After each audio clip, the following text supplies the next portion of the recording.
এইটাই হচ্ছে দুনিয়ার নিয়ম, বুঝছো? এই জন্যে শরীর যখন শক্ত থাকে তখন বাহাদুরি করতে নাই। ভাই আমি আল্লাহর কাছে কইতেছি, আল্লাহ তুমি পানি ব্যাগ ভালো রাখো, শরীরগত ভালো থাকে, মানুষের যেন দান দিন যেভাবে দিতেছে ওইরকম যেন দে।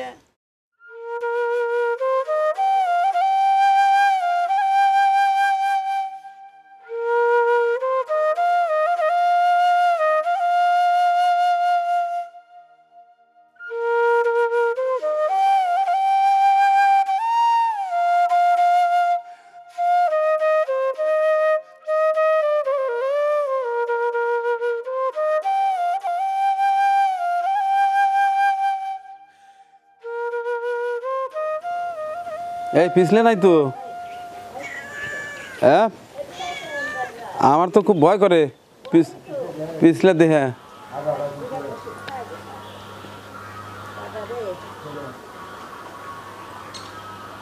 কি অবস্থা, তোমরা রাগ করো, আমি কি করব, আমিও অসুস্থ। আমিও অসুস্থ, এর আগেও তো করে টাকা দিছিলাম। আমি তো চেষ্টা করি ভাই সবার জন্য, কিন্তু আমি পারি না উঠলে আর কি করবো, তোমরা রাগ করো খালি। দেখো এই আব্দা কি করছিস সোনা, কত মাইসেক দিছি কি আছে আমি জানি তো যে এই পাড়ার মধ্যে তোমাদের আমার এই কানের সমস্যা, আমি কি রাতে দিনে দোকা চিকুর পাইতেছি, কানের সমস্যা নাই গে। আমি কাল বাবির কাছে কইলাম ভাঙিয়েছি রে, কত আর দিব, কইলাম দিতেইছি।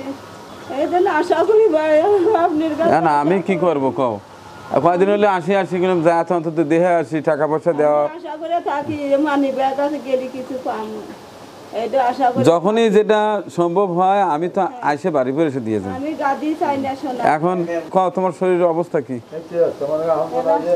চিকিৎসা করবো, খুব দিলে নিয়ে দামু, খুব দিলে কা কিছু দাঁড়ান নাই গে।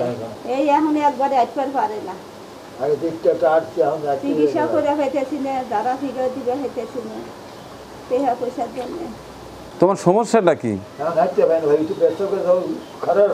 হ্যাঁ কি ওইটা কি পায়? ওই পা, ওই পা ফিরবে হয়। প্যারালাইজডের মতো, ওটা কি এক সাইড কি নষ্ট হয়ে গেছিল? হ্যাঁ, ওই এক সাইড। এইটাই তো দুনিয়া রে দাদা। একটা সময় কি ছিল এই পাড়ার মধ্যে, তোমরাই আসলে শেড। হ্যাঁ, তুমিও ভালো চলছে, পাকা বাড়ি, অথচ চুলো চলে না। নিজের শরীর খারাপ হলে সব শেষ। হ্যাঁ, মানুষের বড় সম্পদ হচ্ছে নিজের শরীর। শরীর সুস্থ থাকলে তুমি কাজ করতে পারতে, ইনকাম করতে আও, খাইছেও ভালো মন্দ, মানুষকে বিলেইছে আও, দেখছি তো তোমার এই বাড়িতেই বড় বড় পুজো পার্বণ, ওই তো আমরা ছোটবেলা এসে দেখতাম। হ্যাঁ, আর এখন কিছুই নাই। এইটাই হচ্ছে দুনিয়ার নিয়ম, বুঝছো? এই জন্যে শরীর যখন শক্ত থাকে তখন বাহাদুরি করতে নাই, তাই না? বাহাদুরি করতে নাই, মানুষের সাথে খারাপ ব্যবহার করতে নাই, এইটাই হচ্ছে নিয়ম। এরা তোমাদের ধর্মেও এটাই বলে। উল্টাটা কি বলে? মানুষের সাথে খারাপ ব্যবহার করার কথা বলে? বলে না। আমাদের ধর্ম ইসলাম ধর্ম, শান্তির ধর্ম। আমাদের ধর্মেও এটাই বোঝায় যে সবার সঙ্গে ভালো আচরণ করতে হবে। তাইলে হয়তো মহান সৃষ্টিকর্তা যিনি আছেন আল্লাহ সবাইকে ভালো রাখেন। আচ্ছা যাই হোক, আমার কাছে অল্প কটা টাকা, আমি খাতা খুঁজলাম, তুমি সেদিনও যাওয়া ছিলাম, চলে গেছিলাম তো কি যেন নাম দেখলাম, দাঁড়াও বুঝলাম রে বাবা, আমি তো তোমাকে কই যে যখনই এটা সুযোগ পাবো আইনে আইনে দিয়ে যাব, বাড়িপুর যাওয়া লাগবে না। এমডি মনির খান, ফ্রান্স, তিনি 3000 টাকা পাঠায় দিয়ে বলছে যে অসহায় যে কোনো পরিবারে আপনি দিয়ে দিন। তো মনির ভাই, আপনার দেয়া 3000 টাকা ছিল আমার কাছেই। তো এই যে যাকে দেখতে পাচ্ছেন আমাদের পাশে এই পাড়াটি, দাসপাড়া, নিশিপাড়া, ওনার নাম হচ্ছে ক্ষিতীশ চন্দ্র দাস। একটা সময় ওদের অবস্থা খুব ভালো ছিল, দেখতে পাচ্ছেন যে পাকা ঘর। এখানে এক সময় আমরা ছোটোবেলায় এসে দেখেছি ওনার বাবা সতীশ চন্দ্র দাস ছিলেন এই পাড়ার শেঠ। এইখানে বড় বড় পূজা পার্বণ হয়তো আমরা ছোটোবেলায় এসে দেখতাম। এখন সেই সতীশও নাই, সেই তার সন্তান ক্ষিতীশ সে এখন দুর্বল ঘরে পড়ে আছে, তার স্ত্রীও অসুস্থ, সন্তানরা যে যার মতো ব্যস্ত। তো এই তো অবস্থা, দুদিনের এই দুনিয়া।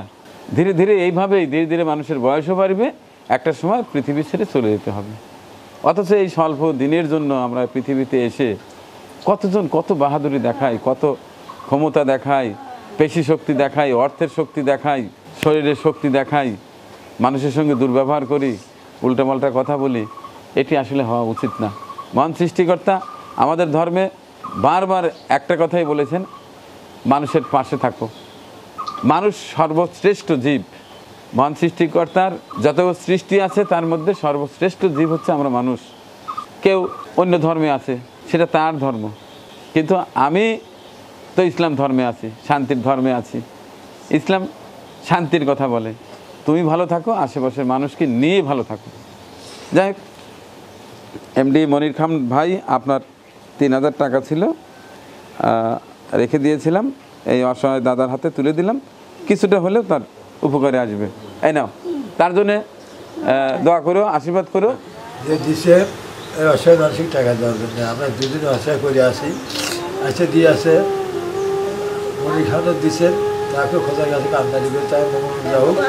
আবার মানিক ভাই যে এসে দিয়ে যেতেছে, মানিক ভাইকে দোয়া রাখি, সেও জন্য এসে ভালো হবে, চলতে পারে, মানসিক দিতে পারে, তাহলে দেওয়ার হাত হয়।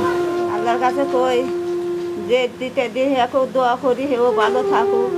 আবার মানিক ভাই যে দিতেছে, মানিক ভাইয়ের কাছে কইতে, আল্লাহর কাছে কইতেছে, আল্লাহ ভালো রাহুক, তার শরীরগত ভালো রাহুক, আমার দুইজনের না খেয়াল থাকে।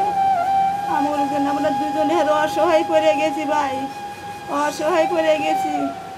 কেন তুই বার্তা পাইতে পাই না, খানি পাই দে ও দে, আবার বাড়িতে সাথে খাই, আমার বোনের কাছে 500 চাইলাম, ঠিক আছে ভাই। আমি আল্লাহর কাছে কইতেছি, আল্লাহ মানিক ভাই ভালো রাখো, শরীরগত ভালো থাকে, মানুষের যেন দান দিন যেবে দিতেছে ওইরকম যেন দে, আল্লাহ যেন ভালো রাখে।